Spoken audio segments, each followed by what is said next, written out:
Alright, hello everybody, it is Coco Thunder 3 or Summit Cube back again, bringing you another StarCraft replay. Today, spawning in the mid-right, we have EGIdrA, who is a very well-known Zerg. He is the red today, and down here at the middle left, we have coLMinigun. I'm just going to call him Minigun for the game, and he will be the blue Zerg.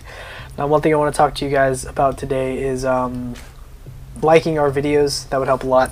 I mean, you don't have to if you don't want to, but it would help a lot. So, we see that the rally point for the for IDRA is going to be over here on this ramp for his natural expansion, which is always a good idea, just because most likely he will be sending that first Overlord just so that he can see where everything will be going and where it will be located. Now the blue Zerg over here just has his rally point over here on the base. He's probably just using that so when he makes Zerglings he'll know exactly where they'll be. Now, scouting out with the Overlord is always a very good thing for the Zergs to do, because the Overlords can get a lot of map vision. I guess they're both trying to go and scout up here. Don't exactly know what the spawn points on this map are. If you guys do, then just let me know. But yeah, it looks like the Zergs are both scouting the same way, so they pretty much have the same play as of now. Grabbing his first extractor, Minigun is also throwing down his spawning pool. We have two very different plays. Instead of Minigun going in early, like early harass, early spawning pool or anything like that, he's just kind of sitting back making his spawning pool, while IDRA, on the other hand, is going for his hatchery a lot sooner, which will give him the advantage in the late game if he can last that long. Don't know exactly, because the spawning pool is going to be out quite a bit sooner for Minigun. Now, if he scouts, then he'll know that he has to push out as soon as possible, because if he does it, and if he does it successfully, then he will be able to do a lot of damage to IDRA. Now, he is grabbing these 4 Zerglings, and it looks like they are queued up to his expansion, and I don't think that the spawning pool will be done by the time the Zerglings get there, but they do not have speed just yet. He is recharging speed on the supply depot, but I don't know exactly if it will be finished. Now, the expansion is finished, so that's going to, all those minerals that happen until then will be helpful. Now, he is grabbing a batch of Zerglings. If he can use his drones and Zerglings, then he will do a very good job of holding off this push. But as you can see, the Zerglings are already sprinting up the middle. Not going to do as much damage if IDRA does take enough Zerglings or create enough Zerglings, because they will be very helpful. Now, he's just really droning up, but he does not see this massive amount of Zerglings coming. I think there's more coming. Yeah, he's just going to have a constant flow of Zerglings. Now he is about to start freaking out. You can see he's making 4 Zerglings, so he is going to be forced to make quite a bit of Zerglings. Now, the drones are being attacked. Not exactly sure if he's going to pull them off the line or just attack. The micro there was not very good on Minigun's part, because if Minigun would have held that, then he would have done a lot more damage. Now, there are more Zerglings being done or created for IDRA, but the Queen is helping out quite a bit, going to be sniping a few of those Zerglings, sprinting around on the creep. But metabolic boost is done for the blue Zerg here, but we do see a Baneling next going down, which is going to do a lot of damage. Don't know if he's exactly going to see that, but he is going to try to run the Zerglings, and I think he did see that. You see him sprinting around over here. He did see the Baneling's nest, hiding his Zergling right here behind that. It is 6 health, so if the Queen can get, yes, 1 hit, then he will be good. Moving out, though, IDRA is going to push back. Don't really know if the blue Zerg is going to be prepared for this, because even though he tried to do as much damage as he possibly could with that push, I don't know if he has enough to handle this. Now, it is going to be several Zerglings versus 4 Zerglings, I'm sorry, but Banelings are being created up here on the top, and if he hits those Zerglings, then IDRA will pretty much be done, but IDRA knows not to let him hit his Zerglings with those Banelings. Now, they both do have Baneling Nest. You see they're both droning up, pretty much trying to stop themselves from becoming supply blocked up here on the production tab. Holding off that attack is a very good thing for Minigun, because if he wouldn't have done that, the game would have been over very quick. Because if you see over here, he did expand quite a bit later, and you could see his harass did do a good job. They're pretty much having the same income, basically. If we go to the income tab, the income is pretty much identical right now. If anything, I would say that EGIdrA does have more gas, but I think that's just because he started mining gas faster because he knew he was going to need those banelings later on. Now, back to the production tab, and down here you see him just kind of waiting to strike against that army, but there are an equal number of Zerglings probably trying to pull those back to a baneling landmine. Not sure if he has burrow just yet, but he has 2 banelings sitting right there.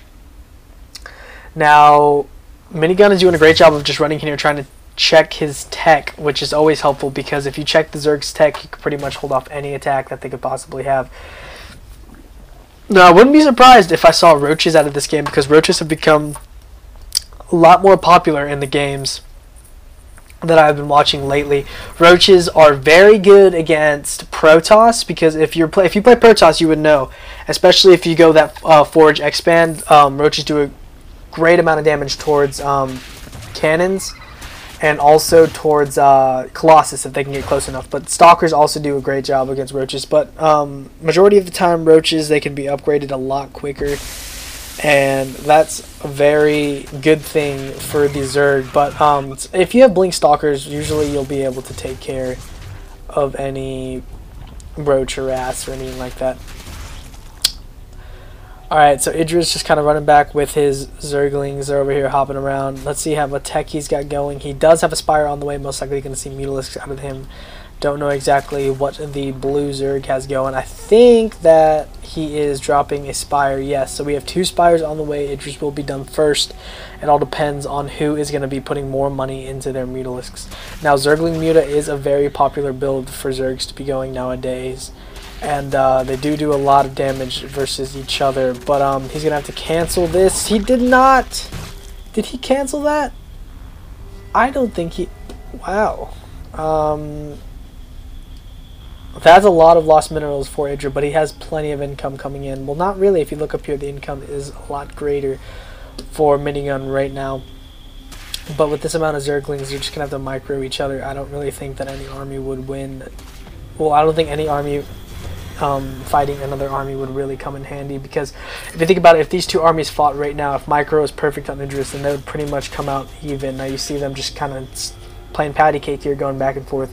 There are these 2 banelings standing right here, but the Spire is just now finishing for the first Zerg. Now he is creating 10 Mutalisks to Minigun's 7. Now that's going to do a lot of damage. You see him also getting the upgrade for the weapons attack. I don't think that Minigun is going to be doing this, but that's going to help a lot. Now he is running in here to the main base, trying to do a little Zergling run by, going to attack the drones as much as possible, getting to surround a lot of those. Now the Mutalisks are done, so they're going to do a lot of splash damage versus these Zerglings, because Mutas are very good versus Zerglings. Now there are 2 very even people on the field right now, and he needs to go and attack now, because if you see, his Mutas are not all complete. He is still making Mutas. EGIdRA is a very good Zerg player. He knows how to handle harassment like this. Now, I'm trying to get his 3rd expansion. The blue Zerg also already has his 3rd expansion. Going to be pushing in here with Mutalisks. If you look at the units tab, you can see that the Mutalisks count is pretty much identical. So what this is going to come down to is not keeping your Mutas in a ball. Now, Minigun did keep his Mutas in a ball, which is going to hurt him quite a bit, but he's doing a great job versus EGIdRA's Muta ball as well. Now, if he can make enough Zerglings, he can just kind of run by and get through that line of Mutas and just push and destroy almost all of his bases before he can do anything. Now, the Muta tab is lower for EGIdRA right now, but if we can go back to the production tab, I'm sure that he's going to be making quite a bit more Mutalisks. Now this is going to be pretty much a Muta war, because when you look at it, the macro hatch is going down, so he has enough larvae to make more. But when you think about it, all they can really do is just try to get more Mutas than the opponent, because the Zerglings don't attack Mutas. The only thing that they will have to attack Mutas is other Mutas. So the weapon upgrade is almost done for EGIdRA, which is going to help him quite a bit, because if you see, Minigun does not have his first weapon upgrade yet. He's waiting for these 3 Mutas to pop, and then 2 more will be on the way. Now he's going to attack, and he does have the weapon upgrade now, so he will be able to do superior amounts of damage. If you can look, his Mutas are also doing quite a bit of damage as well, but the EGIdRA's Mutas, I think, are coming out on top, because I don't think that he realized that he had that first upgrade just yet. He has the advantage now, but If you look, Minigun's one attack is going up quite a bit now. He just throws a scout muta up here to see what upgrades exactly he does have. Now the cool thing about Zerg is their health does go up as they attack.